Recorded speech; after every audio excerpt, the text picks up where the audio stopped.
welcome to another edition of our Four Questions Journalist Spotlight. We are talking with Michael Jordan this morning. And no, it's not that Michael Jordan. And I was reading his website. He was not in Black Panther. He was not in Fantastic Four. He is also not the greatest basketball player of all time. And this is according to his website, so I'm not making this stuff up. And he goes by Mike. So good morning, Mike. Good morning, Mitch. How are you? I'm good. So I wanted originally to talk to you about a new publication that you're starting out called Canopy Atlanta. So I want to talk about that, but then in the course of a little research, I noticed that you've got lots of other things you're working on too. So do this for me. Let's kind of talk just generally about who Mike Jordan is, and talk about kind of the things you work on, and then we'll kind of get into Canopy a bit. Okay. Well, thanks again for having me here today. It's really a pleasure to do this. I am, as you said, Mike Jordan. We don't need to talk about Michael Jordan anymore. That guy gets a lot. And again, it's also Michael B. Jordan, which I ran with Michael B. Jordan for a very long time until that name was pretty much gone on the internet. So I go by Mike just for convenience of finding myself with SEO. But I am a journalist. I've been in Atlanta since 1995 to attend Morehouse. I'm from Huntsville, Alabama, and pretty much my area of focus in journalism is culture, and it's through the lens of various different sectors such as food, such as entertainment, such as technology. So that has given me a way to look for the interconnectivity of people around the country, around the globe, regionally, locally, that the things that we do and the ways in which we do them are not so separate that we don't find that they actually connect us and that they intertwine. So I'm very interested in not just food, but foodways and how recipes kind of mingle together from different things that happen historically. The stories of entrepreneurship that go into different ways and approaches that different people have. The reasons why television shows and music seem to be crossing genres and bending, and people are picking up trap music and pop music and vice versa these days. Your Old Town Roads of the world and all of those very cool synergies that are happening. And then technology. So my full-time job is I'm the editor-in-chief of Hypopotamus, which is a Atlanta-based but Southeast-focused tech and innovation publication, digital only. We send out newsletters and we are online. And my other positions are I write for the Wall Street Journal, Playboy, Atlanta Magazine, several others. And most folks in Atlanta probably know me from launching Thrillist in 2008 here. And that actually led to a lot of the other things that I now write about today, which actually led also to Canopy Atlanta, which along with several other local journalists who I have great admiration and respect for, we just wanted to bring something new to Atlanta in the form of nonprofit community journalism. And so the model is, as opposed to traditional media looking at a story in a certain neighborhood and bringing in a reporter, and maybe sometimes that having an extractive nature as opposed to getting the inside story or actually finding out what the stories are from the neighborhood. We're not only turning that on its head, we are training and equipping residents who are interested in the field of journalism and the skill. We're training them, paying as we train them to learn those skills, and then having them actually report, so that not only are we getting the more of the insider and the neighborhood story from what they think should be reported and what they see, but we leave and they're still there and they're still able to report, and they take those skills and continue to do the work so that we're not in and out, and it leads to something that can be a little bit more sustainable and something more organic. So that's Canopy Atlanta, and very excited about that. It launches this fall. So what, was there a kind of a inflection point, or is there something you said, we got to do this? We really, there's a need for something like Canopy Atlanta? Yes, the reason we launched it, and I give I want to say, he would say, this is not my thing, but journalist Max Blau, Right. BLAU, he's just, if someone in Atlanta, the next person to win a Pulitzer is probably going to be him. Max is just outstanding. Yeah, Max is pretty cool.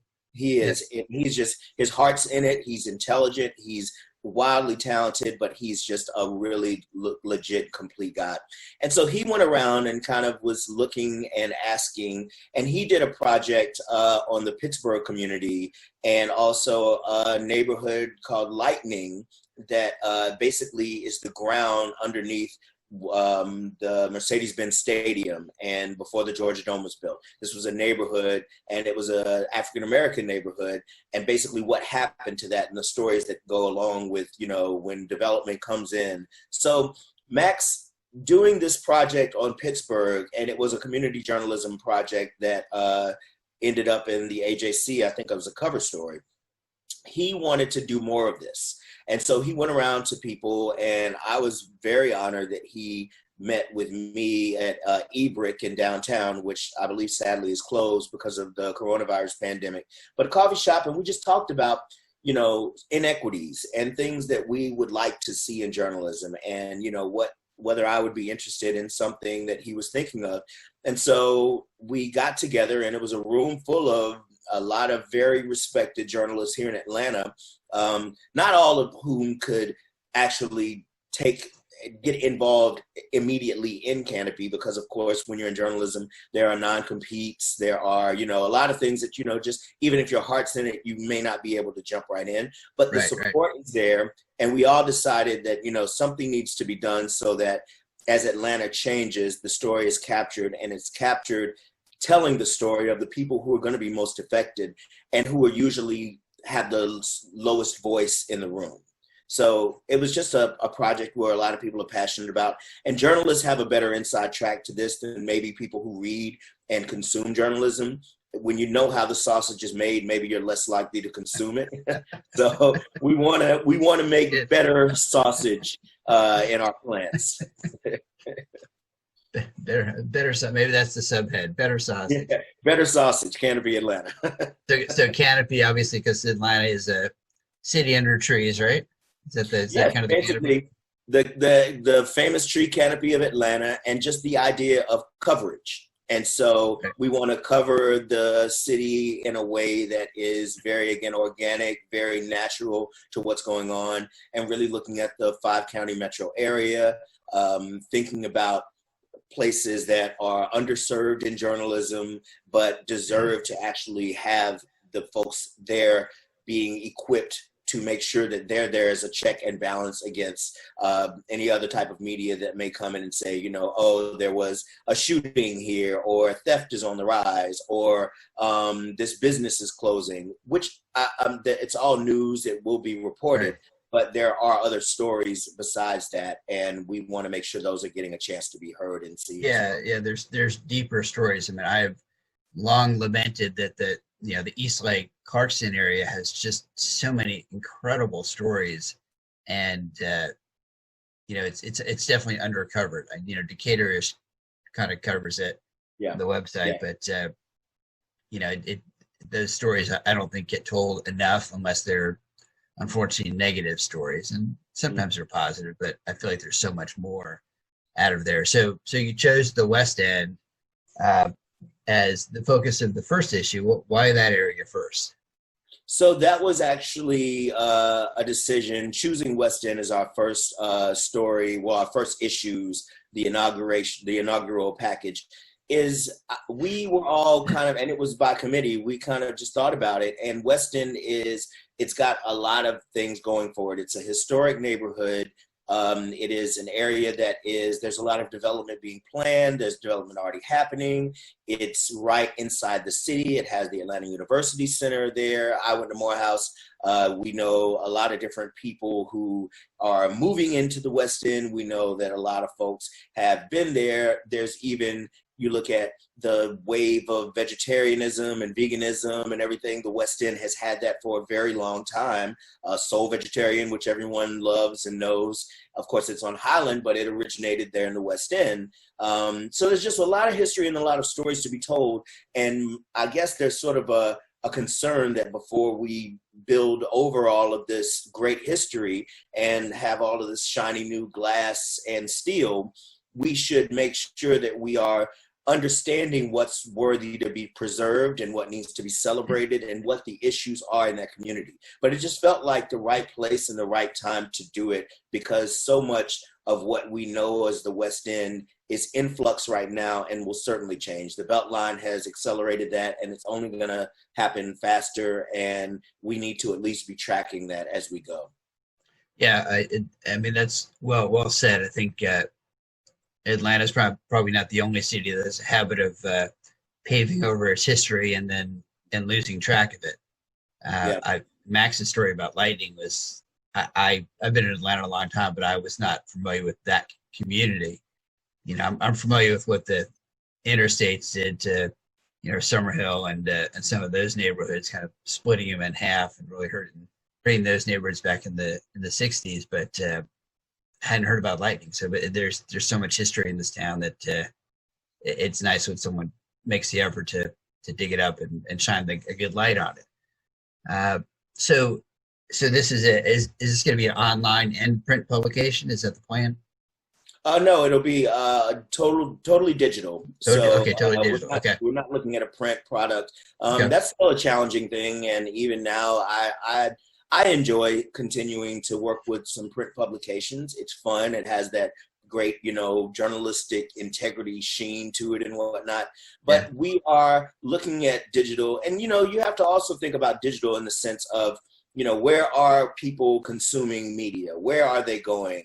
And not only before the coronavirus, but especially in the advent of after the coronavirus, how likely is anybody to want to pick up a newspaper that's laying around in some bin? I mean, you know, I'm not sticking my hand in that thing. I don't know about you. Ain't touching that. Yeah. So, well, and people aren't going to the restaurants where those magazines are sitting. Right.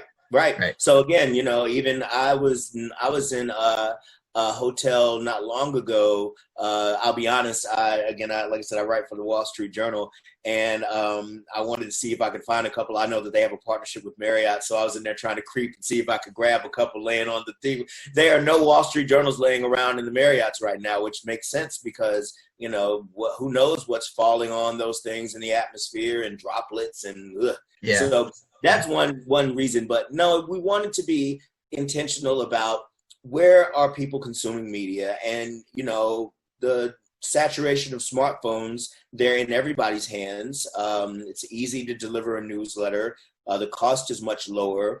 The product is so much more interactive, shareable. We know that we can get to the neighborhoods through digital outreach, even in times of coronavirus, while we have a lot of events planned that we're having to postpone and work around for right now because of the concerns of the coronavirus. We also know that we can reach people through social media. We can reach them through email. We can think about other strategies that will still be able to get that person right there in their pocket. And if they want to be part of the process, they can join in and interact and engage with us there. Cool. And you can chop it up in pieces and tease it and promote it a lot easier on digital too. And you don't have to worry about driving around and cost of printing and all that kind of thing. That's right. So that's the point. So we're digital only, and you know, if there's an opportunity to do something that makes sense, we're not against it. But it's just right now we're digitally focused. Yeah. So it sounds like you're going to be kind of teaching people how to do the journalism. Are you doing like a series of classes or something to kind of teach them those skills, show them those skills?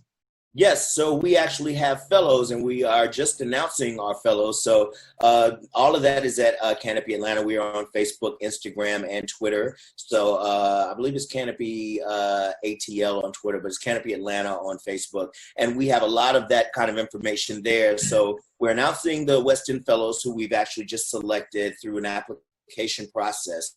And then what will happen is that over the next few weeks, we will do a series of classes, 2 journalists, Camille Whitaker, formerly of the Atlanta Boys, and Marianne Martin, who's a Chattanooga native who lives here as well. Actually just left the West End, living there, and now just moved to a different neighborhood with her husband and their new baby. But Those two are on the fellowship side of things. And so they are in charge of the education and providing the resources and dealing with the folks who are actually going to be trained and going to be delivering the stories for Canopy Atlanta's West End issue. So yes, that's the fellowship side of it. And again, we're not just asking people to get involved, we're paying them. So that's actually the majority of our budget as a nonprofit. We're actually spending that on the training aspect. And then of course, we're also going to pay them when their stories are published, a very fair rate, which I have to say I wasn't getting when I first launched as a journalist. I don't even want to talk about how little amount of money I was getting back in 1997 or so, but we want to be equitable in this. Yeah, I know it's challenging for freelancers to get a good rate for their work. I've seen some of the rates that papers charge, or give papers offer sometimes, and I know it takes you a lot more time and effort to get that work done, especially if there's a lot of research and interviewing to be done with it. Oh yeah. So, do you have a feel for what the other topics will be after West End, or you kind of hold that and come back later with those details? Well, again, we are looking in the 5-county metro region, so we are looking around and we're asking that question to the community. So that's a really intentional thing that we're doing as well. We don't want to just decide and say, we say the story is here, we want to do this. We're asking and saying, hey folks, are there stories in your neighborhood? Send them to us. So we have a pitch form at Canopy Atlanta's website. We have just feedback, ways to get in touch with us to engage. So that is a very major part of it, is asking communities, do you want this in your neighborhood? Is this something that you would be interested in participating in, contributing to, investing in with your time and energy as we invest back in you? So, of course, we would love to look at Eastlake. We'd love to look at Clayton County just in general, which we feel is, drastically underserved for journalism. It can go all over the city. We do want to specifically stay within what we consider greater Atlanta, metro Atlanta, whatever you call it, but that could be any neighborhood. And we also don't necessarily want to say that, oh, this neighborhood has to be underserved in a way that sounds as if we are, performing a charity of sorts. I don't see any particular reason why stories couldn't be coming out of Brookhaven, because as I've learned, when I bought my house, I live in East Point. I learned that one of the contractors who came in and did some work on the house, he is a longtime resident of Brookhaven, and let me know that area has an African-American heritage as well. And the town Brookhaven actually came in and purchased a lot of those homes. And from what he told me, a lot of those folks took very low offers, and folks were still asking to buy his very small property, and he's not trying to move for less than $1 million. So I'm like, go for it, man. Get the money. Yeah. Yeah. But those kind of things. So again, there's nothing that's keeping us away from any neighborhood. We want to make sure that we are serving the community, that we are true to our nature, which is tell us, be part of the story. And we want to make sure that there's something there that people feel that they're invested in enough to report. And remind me, what's the target date for the first issue? Target is late September. So that's what we're looking at. So we have a couple more months. And we are, you can sign up for our newsletter to keep up with our progress.